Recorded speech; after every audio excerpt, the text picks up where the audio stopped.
You open this door with the key of reason. Beyond it is another dimension. A dimension of truth. A dimension of freedom. A dimension of joy. You're moving into the land of both the ideal and the real, of the possible and the actual.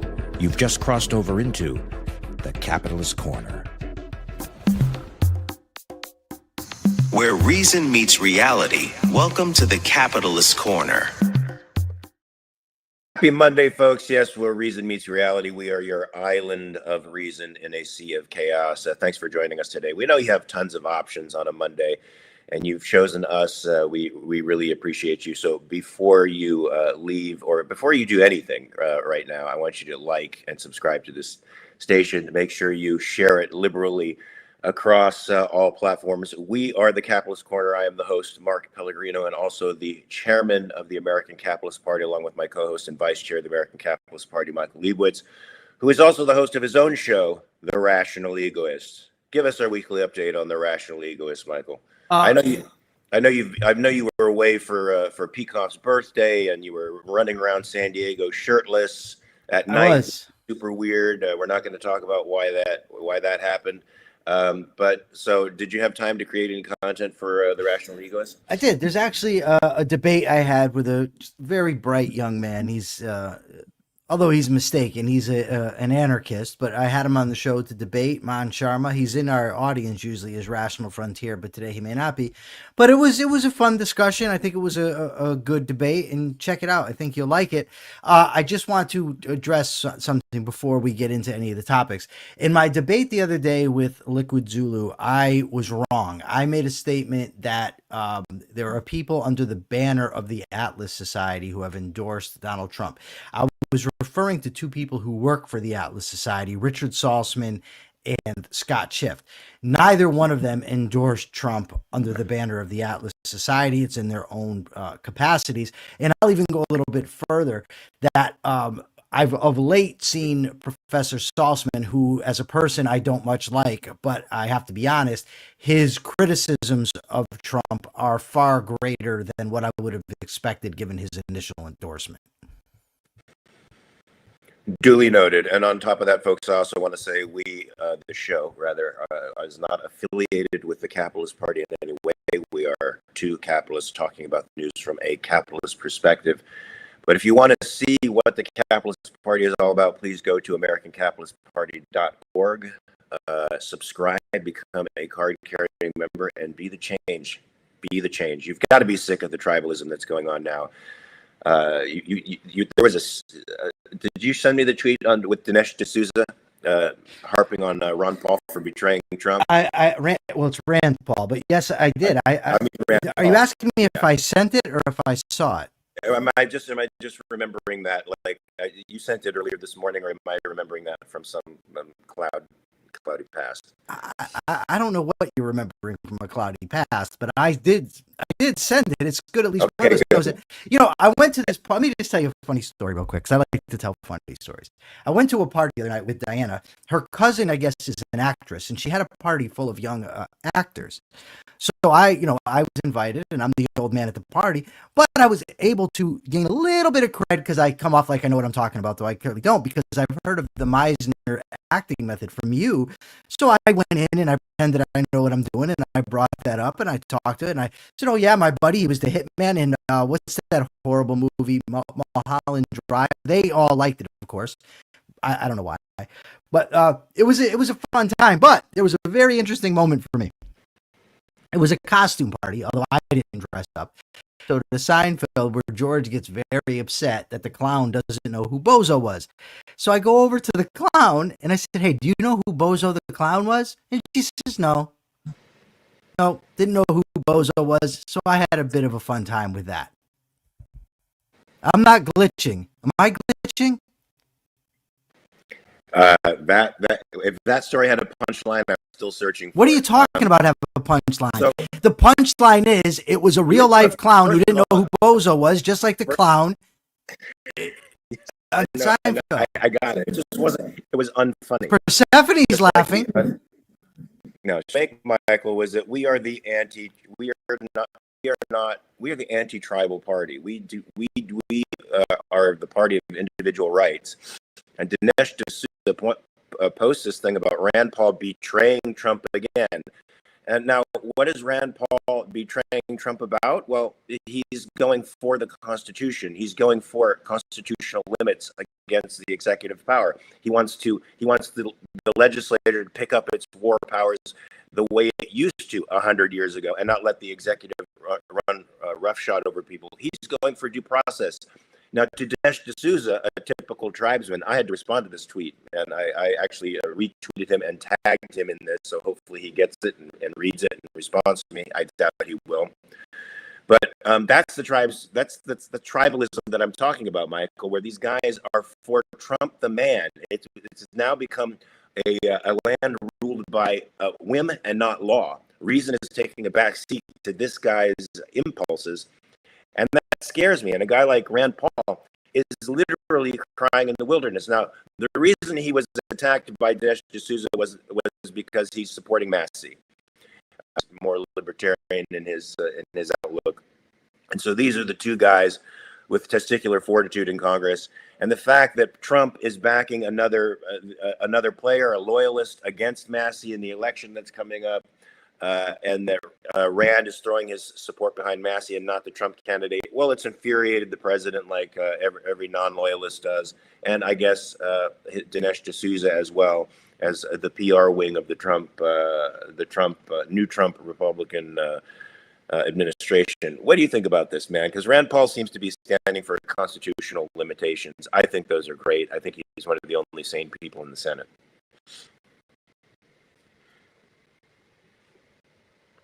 You're muted. I figured that out, yes. But because it actually tells me the message. But I like Rand Paul as far as politicians go. And yeah, it's whoever is not loyal to their leader is the outcast. And they're saying it's back. I don't know. My audio sounds wonderful to me. I think there's something wrong with the stream. My mic is plugged in. All my connections are good. Let me. It feels so much better. I don't know about anybody else, but now that Michael is gone, let's talk shit about him. I feel great. I think the stream is probably going fantastic. Has the stream improved significantly since Michael's gone? No. All right, I'm back. Am I better? Let me know. Let me know if I'm better. Are you improving any more than you are, Michael? Dude, you cannot. Apparently, come on. Yes. Well, that's. No, they're you are not better, she says. I don't know. Everyone's saying nope. I don't know what to do. Persephone, what can I do? Persephone, I was going to say stop the stream, restart it, make sure that your Ethernet cable is properly plugged in. That's plugged in properly. I've got the signal right here. That's the only thing that I can suggest is stopping the stream and starting it up again. All right. Because it's both of you that are really glitchy. Well, how do you know you're not glitching? Don't just blame us. No one saw you. Don't just. Could be me too. All right. Why don't we all leave and we'll click back. All right, stick around, folks. We are going to click off and then click back on with another link.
All right. Hopefully we're better. Are we better? Please tell us we're better.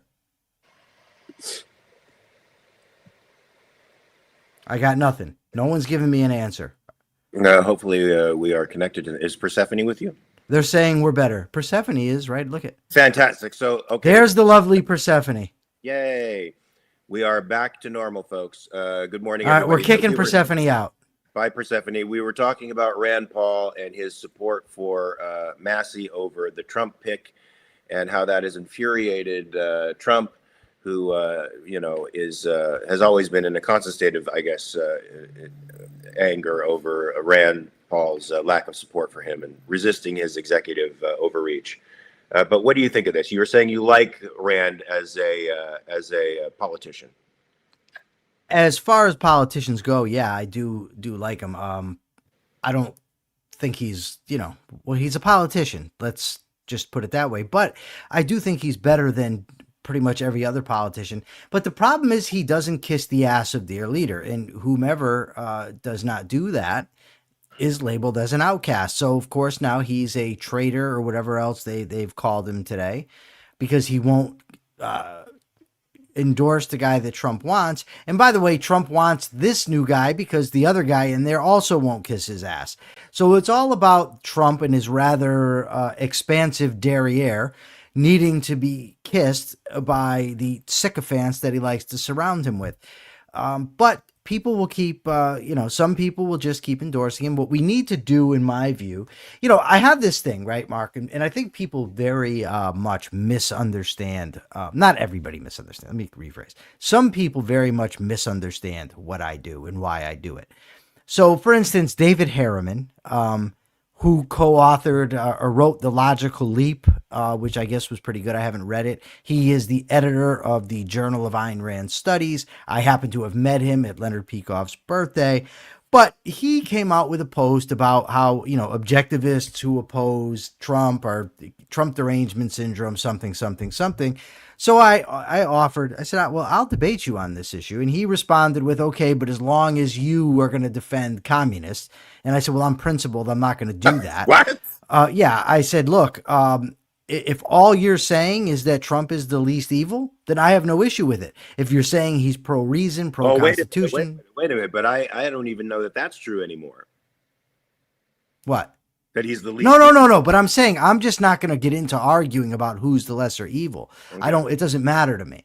So my point was that if you're conceding he's evil, then we have nothing to debate. He, of course, didn't respond. But I've got an abundance of people who come to me and say, oh, there's nothing to be gained from debating this guy. He's irrational. You're never going to convince him. Oftentimes, I don't look to debate somebody to convince them. Of course. There's an audience out there. Yes, folks. Of course. And the audience doesn't just consist of knowledgeable objectivists who understand what Trump is and MAGA cultists. There's a whole swath of people in the middle, maybe who don't know the issues, don't understand the issues, haven't seen contrasting arguments. So when I have the opportunity to expose somebody's irrationality or expose somebody's flawed arguments, that's what I'm doing. In the fact that even when he refuses to debate, the manner in which he refused the debate exposed him. Now, it's true. There's, say, 100 people see this, 97 don't care. But if I'm able to bring 3 people over to start watching the show, start watching my podcast, start learning, start coming around, then it's worth it to me. It's not all about the one guy that I'm happy to be interacting with in his band of merry sycophants, the one who want to live in an echo chamber. There's a broader world out there, and that's what I'm doing. I'm not trying to gain something from him. That's not the benefit I'm seeking to get.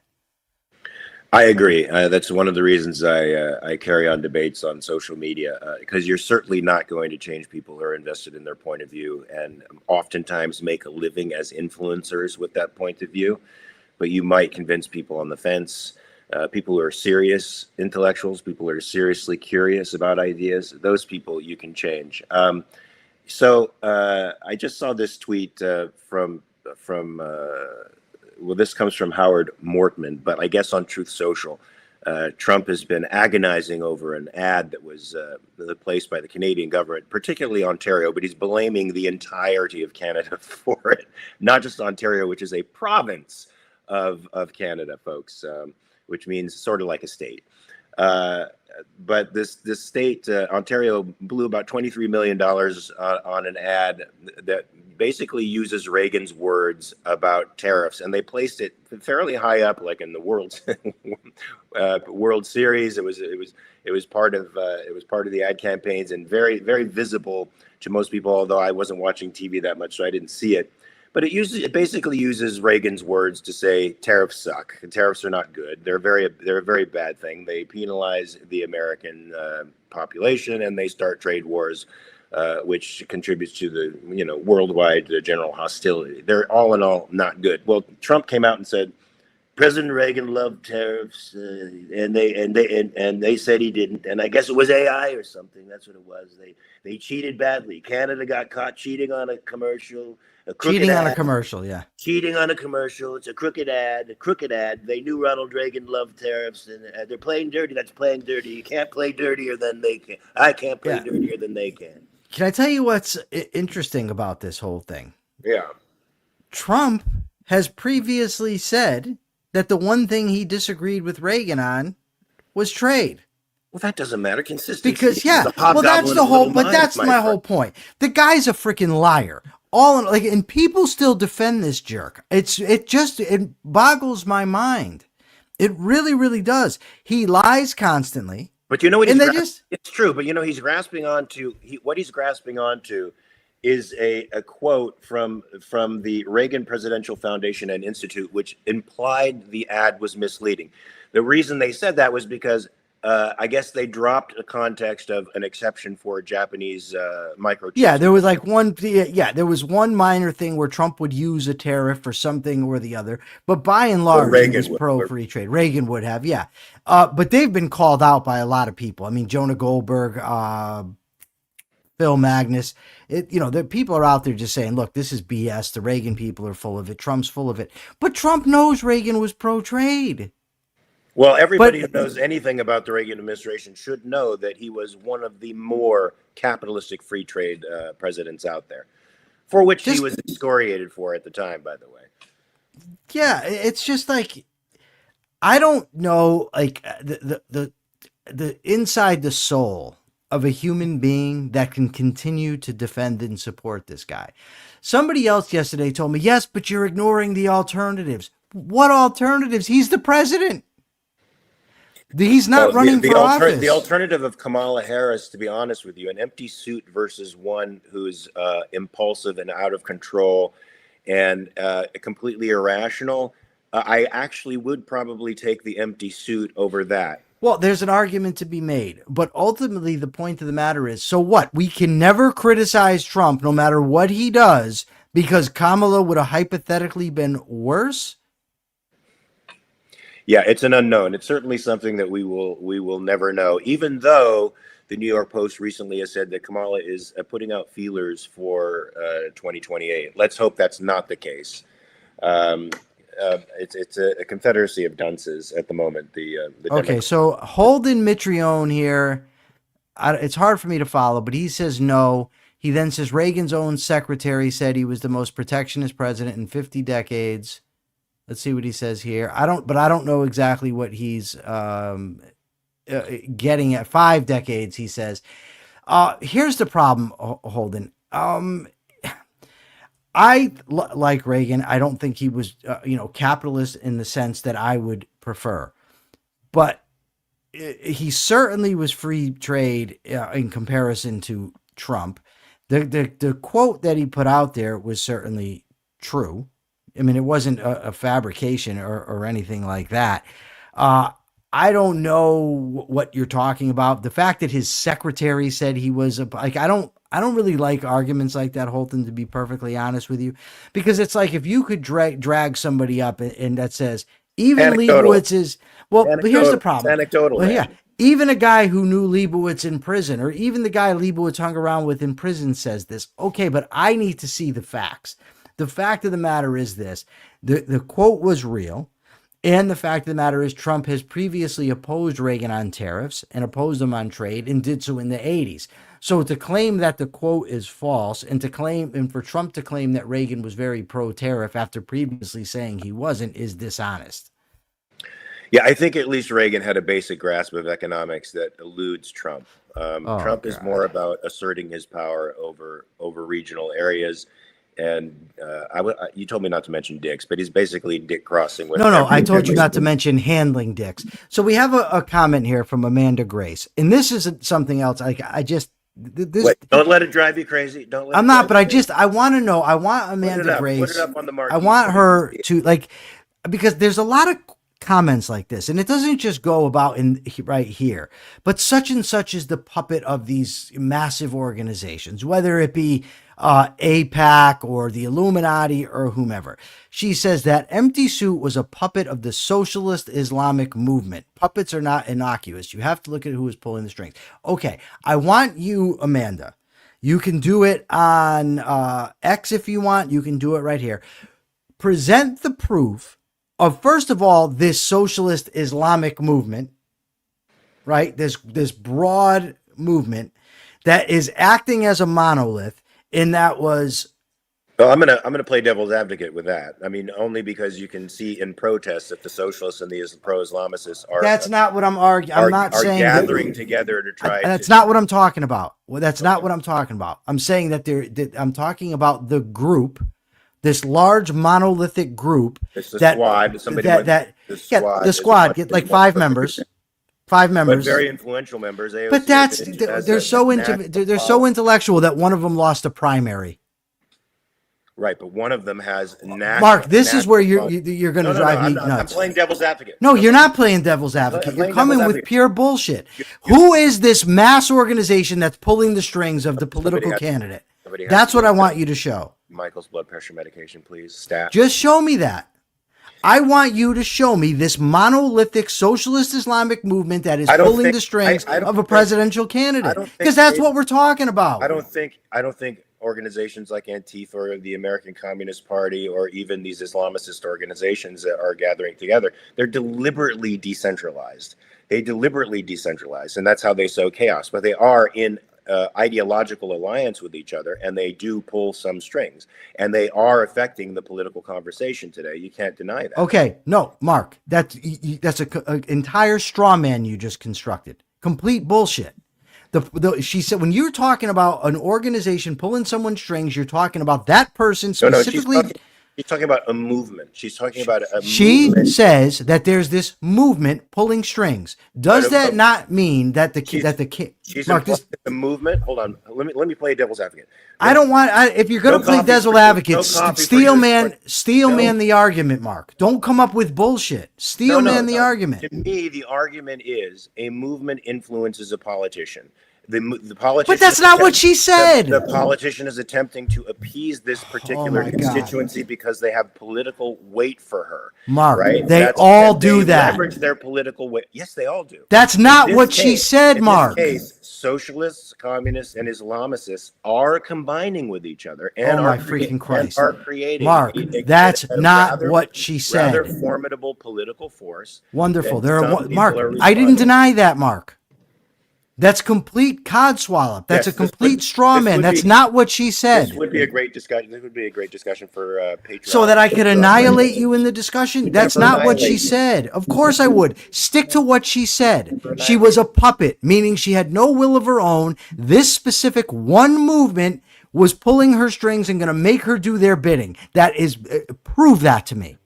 Go ahead, make the steel man. Don't come up with, the squad of 10 people, or this guy in the chat says, Mom Donnie, he's a candidate in New York. That doesn't show they're pulling her strings. Supported by the majority of his money, 78% of it comes from outside of New York. So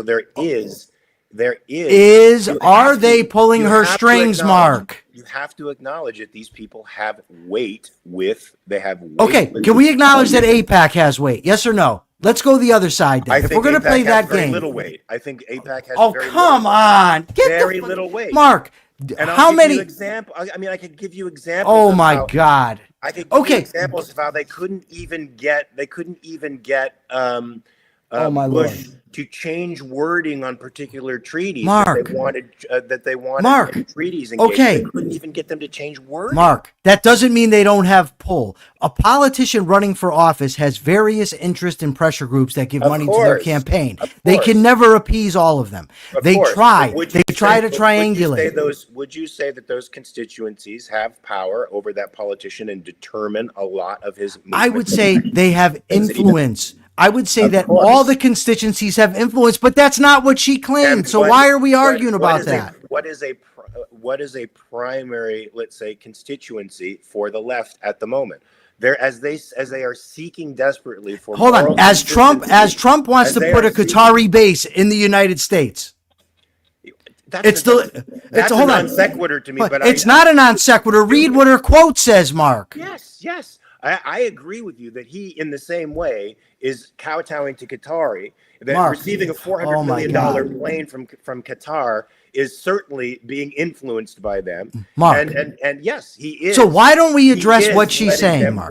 Can we just address what she says instead of going off into a million tangents about what could be this, that, and the other thing? Her specific claim is that empty suit, in quotations, is a puppet of the socialist Islamic movement. So of the combined movement of we're losing everybody with this argument. So let's get off of this. We're not losing everybody. I can see the numbers. What are you talking about? No. Race is saying, did you ever consider this person as a troll? No, I don't think she is a troll. No, I know who she is. She's not a troll.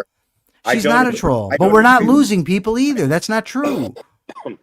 Look, we've got 1,000 comments. The people are commenting like crazy. They're saying we're in our own private Idaho. I don't care about that. Okay. What I'm talking about, Subby's telling us one at a time, guys. Subby, pound sand. Let me go. No. Subby's right. Don't tell Subby to pound. Well, dude, you're the one who interrupted. So if we're gonna give credence to Subby, you are the one going crazy at the moment. I'm going crazy because I want to calm you down. No, how are you going to calm me down by interrupting me to present a straw man? I have to physically restrain you, but I can't because I'm 3,000 miles away from you. So look, what you're saying, because you love focusing narrowly on language, and I love it a little bit broader. Oh, well, why would I? Well, hell with it. Let's just make things up that we can talk about. I know where you're going with that. Oh, okay. I'm not going to focus on what you said. Let's focus on something else. No. These people you're saying these people exclusively are determining what somebody like a Kamala Harris will do politically, and you're asking her to prove that.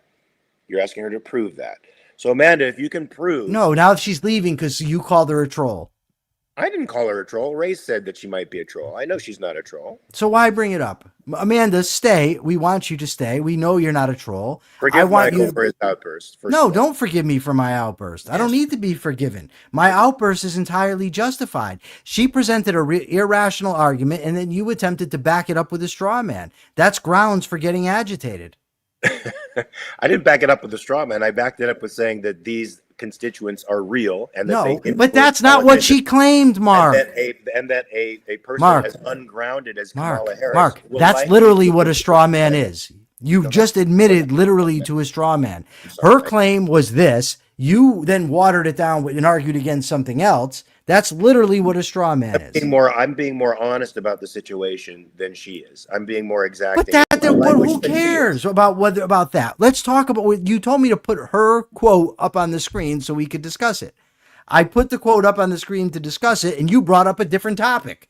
I didn't bring up a different topic. You just admitted you did. I was playing devil's advocate. No, I'm trying to. Mark, devil's advocate is when you defend the position, not make up your own. No, I'm trying to contextualize her language so that you understand it, because you're attacking her when something. I'm not attacking her. But so you understand that the socialists and Islamicists are a movement. I understand. This is what Mark. Are you going to ask me a question and let me answer, or ask and keep talking? No, I'm going to ask and keep talking. And they are taking advantage of the political moment in an attempt to advance an agenda. True or false?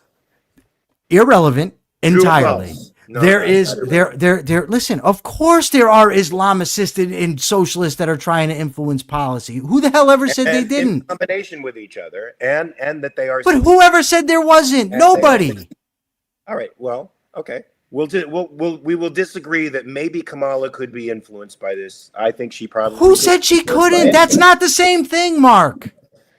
Okay, I understand. That's not the same thing. I understand you feel we are arguing about very different things. What is that? No, I don't understand it. I'm telling you that we are arguing about different things, because if we're going to have an argument about whether socialists and Islamists should have influence, then let's talk about that. But that's not what her claim was. Her claim is that the socialists and the Islamist movement are influencing her. That's not her claim. That's not her claim. Listen, she will do whatever they Mark, want them to, Mark, whatever they want her to do. Is that the same thing as influence? Of course it is. No, it's not. Of course it is. Oh my God. If you're pulling somebody's strings, you're not influencing them? You're controlling them. Influence and control are not the same thing. You're saying it's a degree of control. So influence is a degree of control, and you're saying the puppet string is. I'm saying it's influence, and I'm saying influence and control are two different concepts. They're not the same thing. Okay. And Christopher Schmidt says she didn't say that. Everyone in the audience knows what you're crazy. You've lost it. I'm not losing anything. I haven't lost anything. You've lost your marbles. I was trying to protect Amanda from your rage. There's no, but I didn't have rage. I got rage because of the straw man that you've set up. You did. No, you were enraged before that. So I tried to. No, I was not. Amanda out of a tough situation. I had something I needed to tell Subby. Now I forgot what it was. Everything's out of whack. I wanted to tell Subby something. Oh, here's something I love. Before you get on to Subby. Mark is creating a very reasonable interpretation of an unreasonable statement. I'll go with that. I like that. But it's not the only possible interpretation. Do you know? Let me just tell you. Listen, let me just tell you something. I love that guy. That's Man Sharma. Man Sharma is a known fanboy.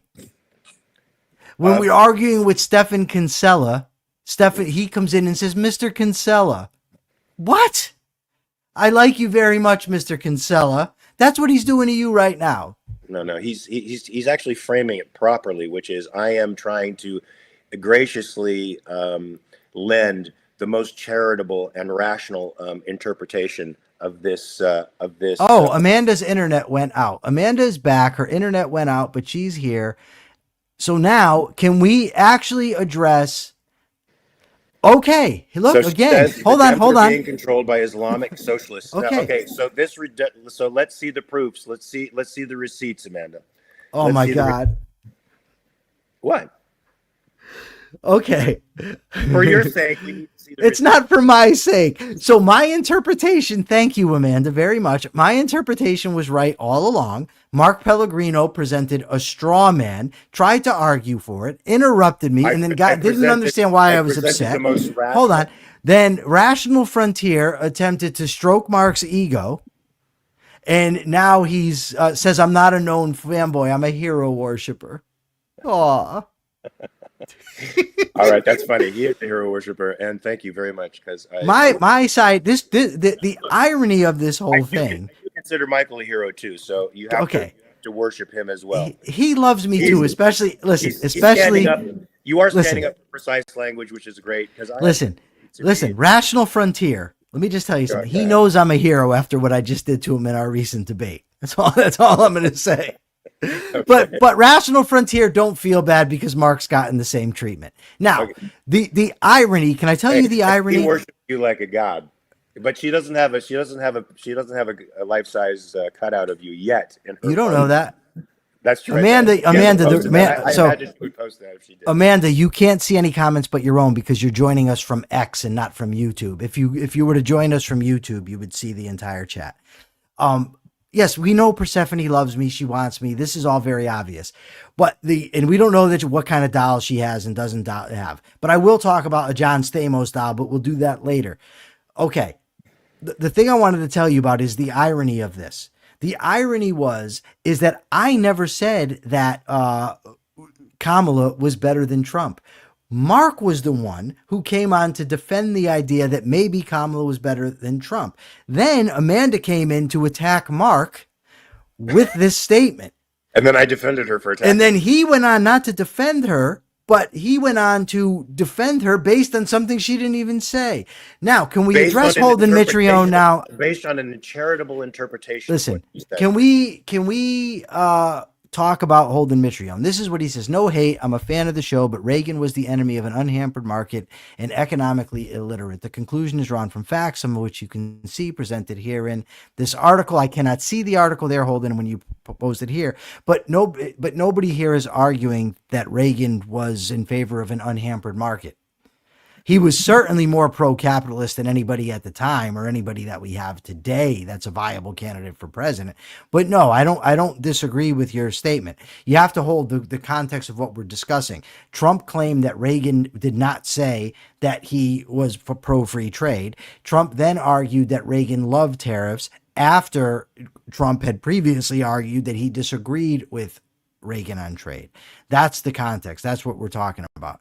Nobody here is claiming that Reagan was a capitalist. He gave good speech sometimes with respect to capitalist position. What did I have to tell Coffee? What did I have to tell Subby? Subby, what I had to tell you is that we're out of coffee. I plan on getting some when I go out, but I almost had to drink the half-calf stuff until I remembered that I had a secret stash. All right, good to know that. As you can tell, I'm well caffeinated. As I can tell, yes. Let's move on to the next topic here, because I think it sort of speaks more to the overreach. Okay, can we at least tell Amanda that she has to come with proof that Kamala was a puppet? I already did. I said you had to come with the receipts, and you laughed. I laughed at your equivocation. I didn't laugh at the whole topic. I was saying that just to make you happy. Look, Reason Magazine wrote an article, Trump dares Congress to take its war powers seriously in Venezuela. It appears that Trump is really putting military pressure on the Venezuelan government. Now, Michael, he's designated several drug cartels as terrorist organizations, which has, in his own mind, enabled him to use military strength against some people that he gauges to be terrorists. Now, I thought that terrorism was the use of violence by a group to attain some political end, usually against civilians, but it could be against also military personnel to attain some political end.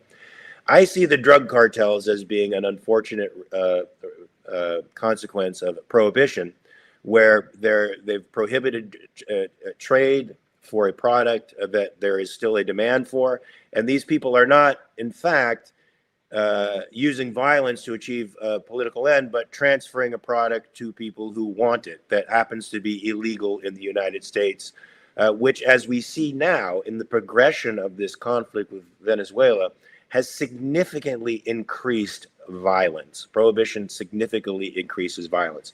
And now Trump is outright arguing for regime change, CIA psyops, and secret military operations over there. What happened? Is that for me, or is that for something you're seeing on the chat? Sometimes it's just the whole thing is just too much. So you're talking about the Venezuela thing. It's just too much. I'm just talking about the whole world. It's just too much because, okay, first of all, I think I agree with Diego. The term terrorist is a very sloppy concept that really doesn't have precise meaning. That's first. So if we just take terrorist, But if you take terrorists as meaning someone who uses violence to achieve a political end, that would be. Well, governments do that too, though, Mark. Indeed, but we hold on. We went over there and we what's the word I'm looking for? Deposed Saddam Hussein, but Correct. No one says that was a terrorist act. Correct. We went and bombed Iran for the sake of making a political whatever it was you said, but no one calls that a terrorist act. I'm just saying that the word tends to be used. So are you saying the word is sort of non-objective? It's a little difficult. Yeah, I'm not prepared to say there's no. They'll say one man's terrorist is another man's freedom. That type of thing, yes, and I'm not saying there's no precise way that it can be used. I'm just saying I think it's sloppy. So to put that just add that into the equation. Now you come and you're saying because they're delivering drugs to consumers who want them. Correct. That this is narco terrorism. Yes. Right. So, and the argument here where'd it go? I Like Number says we can't just ignore the threat by saying we shouldn't have had a war on drugs. No, but what we usually do is argue for rolling back the problem rather than adding regulations or more problems to it. That's what conservatives used to do. until they became beholden to this moron. They used to say we need to cut welfare. Not, well, we have the equivalent would be, well, we do have a welfare state, and given that we have a welfare state, we should make it work. So let's pass this and do this to make everybody get welfare, and it'll be great. They would say, no, we have a welfare state. Let's get rid of it. We have a failed war on drugs. Full stop. That's number one. Number Correct. two, the use of the word That's terrorism. not an invasion. And that's not an invasion. Yeah, no. You're not The switching use, it. no. The use of the word terrorist is sloppy in practice. For Would you Trump, agree? Would you agree? Would you agree with this? That calling somebody a terrorist implies initiated violence, and there Yes. is none in this case. So Right. you have a military retaliatory Yes. response against non-initiated. Yeah, and it's all done for this reason, because a president cannot declare war. Only Congress can. A president can react to imminent threats. So if you claim there's an imminent threat coming from the cartel, he then claims authority to bomb them. And Yes. now, so this guy, I like numbers, then goes on to say, Put it up. I'm going to tell you, because there's a couple things. He says, do we have to ignore the cartels because the war on drugs failed? There's a difference between ignoring them and bombing them. Like there's other options there, right? There's other options. Yeah, so there's the ending best option prohibition. would be, the best option would be to legalize drugs. But also we should throw in that you say they're targeting women and children. I don't know how you target somebody with a drug that the person has to voluntarily consume. Now, if you're specifically referring to forced prostitution or the coyotes that are smuggling people into the country, that is largely a response to these idiotic immigration laws that the big orange idiot supports. So the negative consequences of previous bad policies, now we should double down and create further bad consequences, because that's all that's going to happen. You're not going to stop drugs from coming into the country. You're not going to stop people from using drugs. You're just going to kill people, some of whom might be innocent, which, by the way, we don't even know for sure that these are drug dealers. Well, they say we don't know that they're cartels. They say somewhere in the neighborhood of 25% of the ships that are searched, actually stopped and searched under suspicion of being transporters of drugs, end up being not drug participants in the drug trade. You know, they're fishermen or there's somebody out there recreating. 25%. So if you consider the 37 or so people who've been killed, and 2 of the incidents that we know of where innocent people were killed, you can sort of extrapolate that 25% to the 37 and come up with a number that is not insignificant.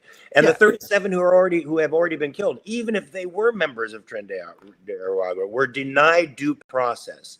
Were denied the right of due process. And the fact that Republicans go along with this just shows you how far they've fallen away from constitutional conservatism and conserving classical liberalism. Yeah, and what about the people that they've actually captured off these boats, released them back to their own countries to be adjudicated? Who got let off. Yeah, and in their own countries were found that they didn't do anything wrong, or the families who claim people that were just fishermen. Now, of course, they could be lying, which we would know if they were tried and granted due process, which, of course, they weren't. They were bombed because they're falsely labeled as terrorists. Yeah. Now, I'm trying to. Somebody said something that you'd basically end the drug cartels with mass legalization. Now, you can also force some of those cartels to go legitimate, become legitimate businessmen too. That's either way. What you're doing is you're taking out the element of violence and rights violations, which exists now across every plane of law enforcement now because of these drug laws. We're seeing it now in international conflict, but look, on the local level, law enforcement is way too empowered to break into your house, to seize your assets for possession of something that happens to be illegal, for which there is a market, for which no force was involved in the acquiring of that product. So this is the policy is terrible right now, and clearly Trump didn't he campaign as sort of the president of no wars? There are not going to be any wars with him, but there's worldwide conflict and conflagrations. No. He's the president of peace. The president of peace. He is the president of peace. So they're trying to paint him in the Middle East. Yet that's not really happening in the Middle East. But he's started conflict with trade wars off the bat, and now sending fleets fleets of military into the Caribbean to threaten Venezuela. I don't like Venezuela.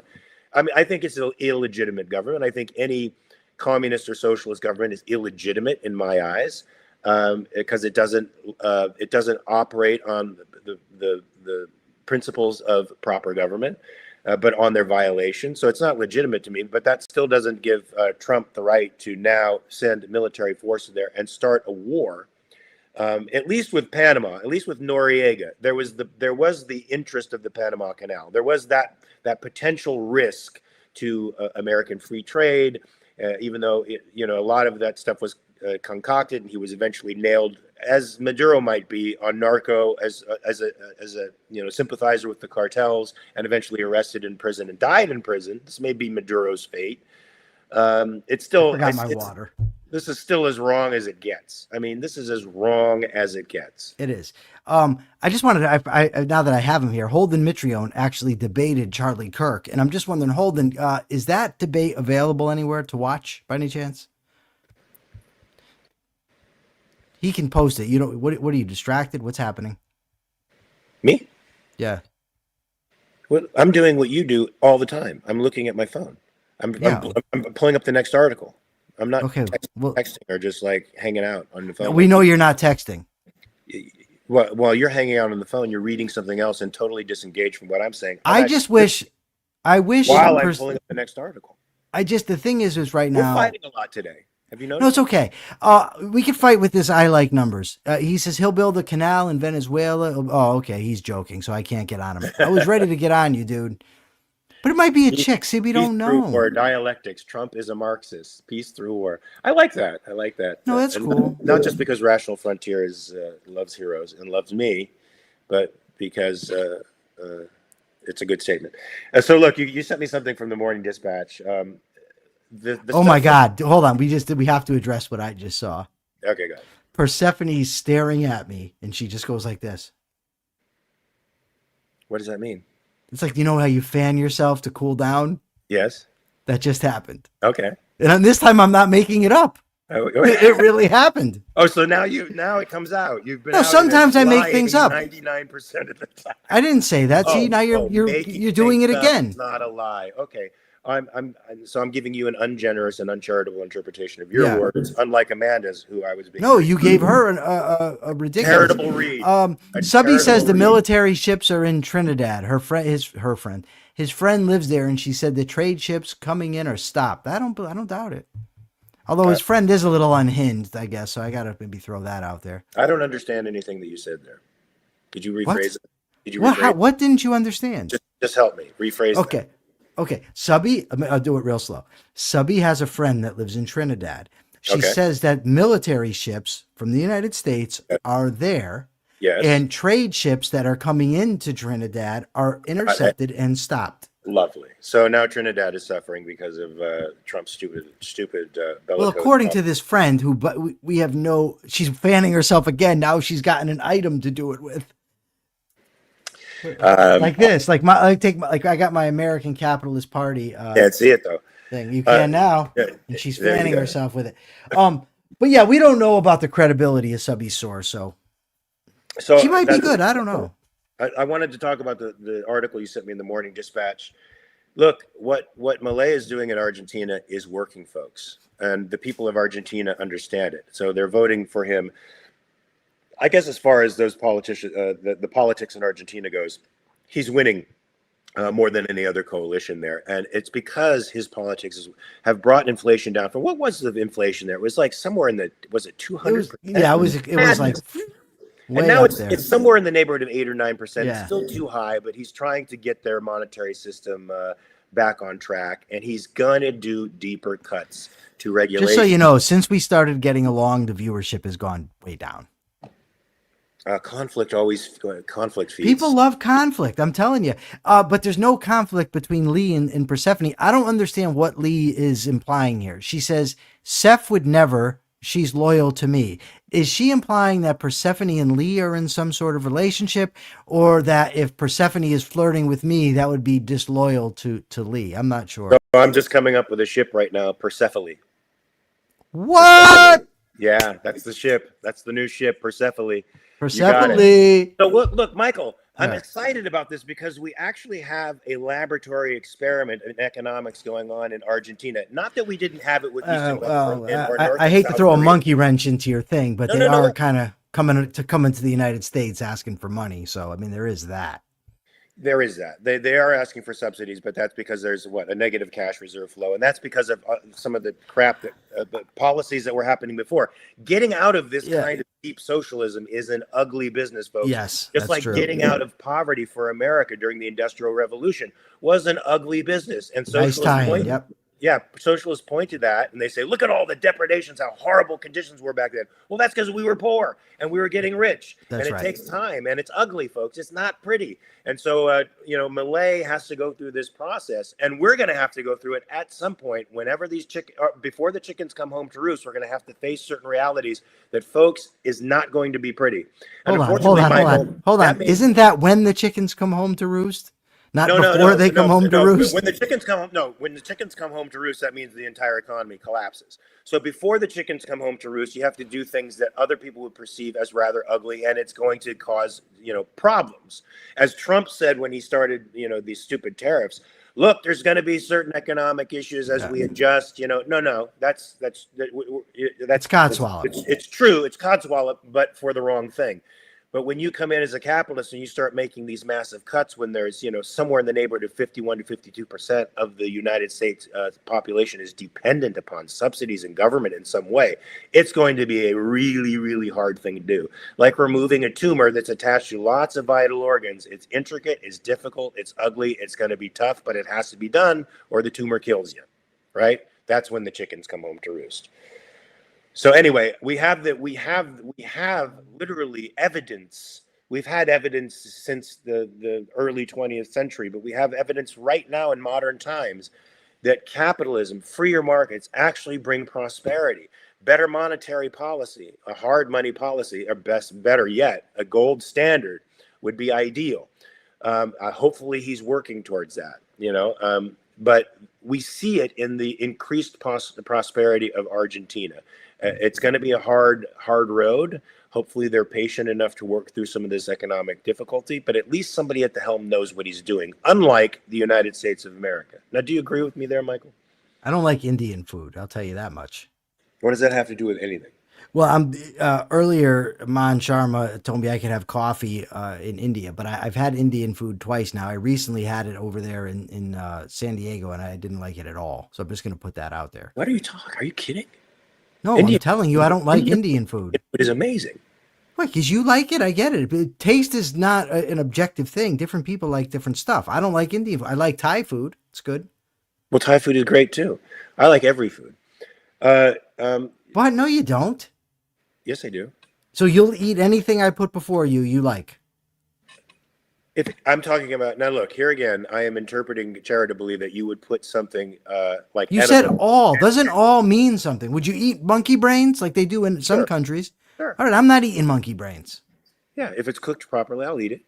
I don't even know how it would be cooked properly. I don't want that. Well, that's fine. You can well, you can have it. I'm good. I think they eat it in Africa. Persephone, do they eat monkey brains in Africa? Yes. Maybe not in South Africa. I think they do. You have to watch out for prion in cases like that, an infestation of prion. I don't want that, no. But let's talk about the ballroom for a minute, because everybody's been talking about the ballroom. He's the man, the orange man. I never called him that before, Michael. I'm starting to call him that now, with complete and total contempt for him as a human being. I never thought I'd reach that. Of calling him the orange idiot? Me neither. I am. But I just, you look at him, the things he says are so stupid. So and it's just like, and he's orange. And how can you just ignore that? But so he's demolishing the East Room, the East Wing of the White House, something that they claimed he wouldn't do. But what I didn't know was that this project has been an ongoing obsession with Trump for over 15 years. That's crazy. If you didn't know that, he made this proposal to the Obama administration way back when, where he was going to spend somewhere in the neighborhood of $100 million to redo to create a ballroom. It's what I do. He told the Obama administration, Axelrod in particular, because he was bothered by the fact that the White House carried on state functions in tents. Now, personally, Michael, you can't go out of the country, unfortunately, because of your status. You bring that up an awful lot. Yeah, I'm throwing it in your face a little bit. But if you go to the Louvre, for example, you know that was first built as it's a symbol. It was a fortress at first, but now it's a museum. But it was a fortress, and you can actually feel the heaviness of state power. That I think it was built under Louis XIV, the Sun King, I believe. But it was meant to be an intimidating structure. And when I see big government structures like that, it makes me feel like, well, that big government structure, that means I'm a little individual in a big state. It sort of freaks me out a little bit to see those kinds of monuments being built. I'd prefer that the government, the White House, actually have state events in tents, because that strikes me as more Republican, and I'm talking about Republican in the sense of the way that the founders would use Republican, right? Where Thomas Jefferson, would probably do something like this. He wouldn't spend the state money on creating a ballroom just to increase the status of. I think Trump's going to pay for this himself, though. At least that's what he says. Well, that's what he said back in the day. I don't know that he's going to do that now. And he's using contractors now are going to be sycophants and possibly. That's true. And he previously said he wouldn't destroy the thing. And now I got to be honest with you. And this is why I actually sent this to you. Out of all the things he does, like, this is the least concerning to me. It is the least concerning, but it's just an example of more of the same, which is, you don't know what Trump's going to do from one minute to the next because he has no consistent principles. And what he's interested that's true. is optics. What he's interested in many respects is the way he looks. And that is gauged by his own feelings. And so he's going to feel super good about a massive ballroom that can hold thousands of people. And the tents just make him feel sort of low rent. And so it's really about satisfying Trump's impulses in the moment. It's not about, when you think about it, Michael, back in the day when the U.S. was founded, right, in the 18th century, Washington had to walk a fine line. He had to walk that fine line between being a true Republican and actually presenting the new United States of America with the gravitas that the rest of the world would respect it. So he had to not be a monarch, but at the same time have the appearance of, or at least the dignity of, that kind of office.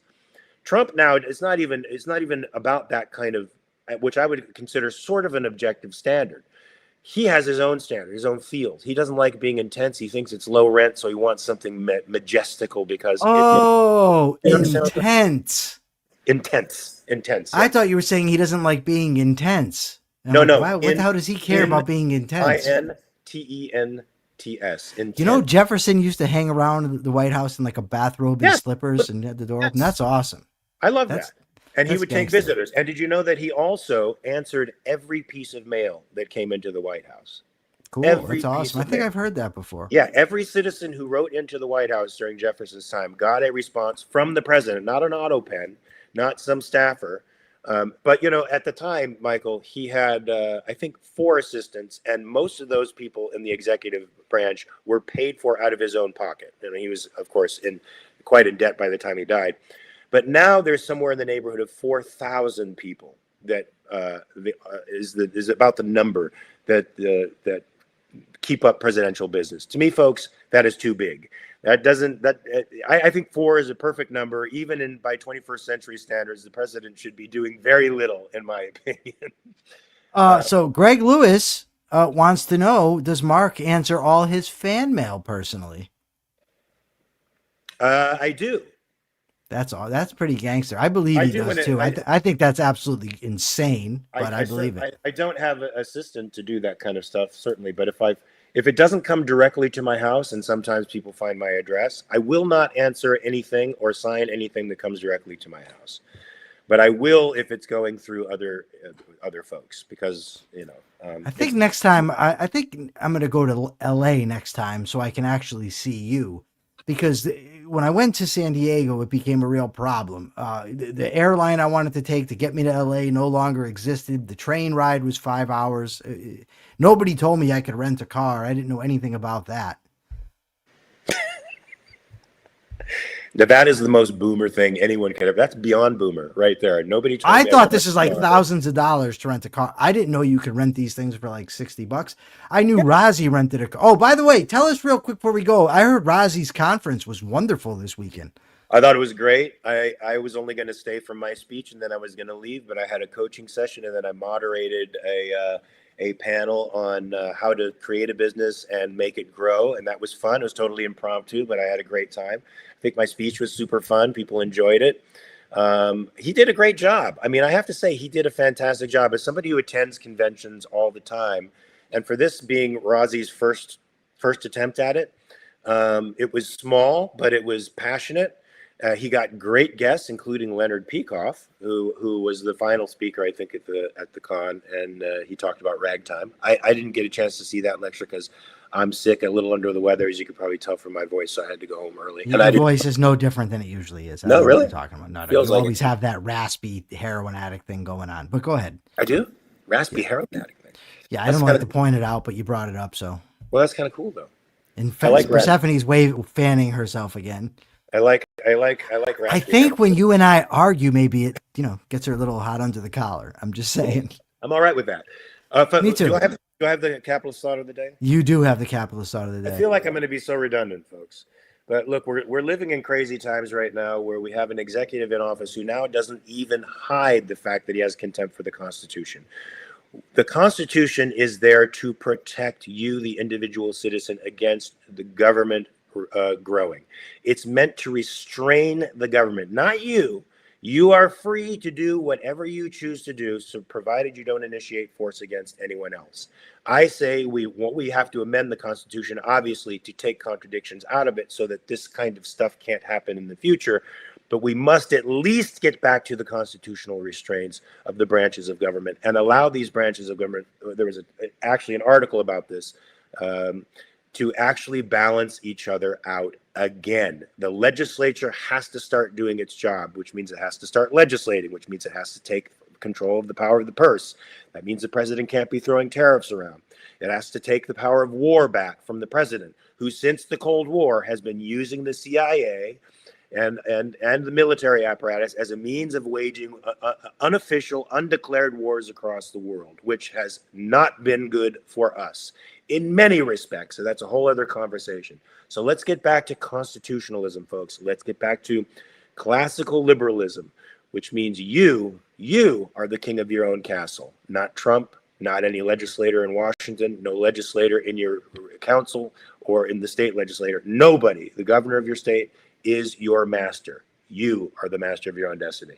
Michael, do you have a question that you want to throw We have out? a great question to everybody in the audience. And the reason I asked this question is because we want you to go to YouTube and leave comments because it helps us with the algorithm. So the question is, did you enjoy Mark and I arguing? Did you hate Mark and I arguing? Or are you indifferent to Mark and I arguing? Please go to YouTube and leave the comment. Answer the question. Come on, knock it out of the park. Also, I just want to say I saw Amy and Robert over at the conference. They need 2 more subscribers to reach 500, folks. So throw it over their way. Throw that love their way.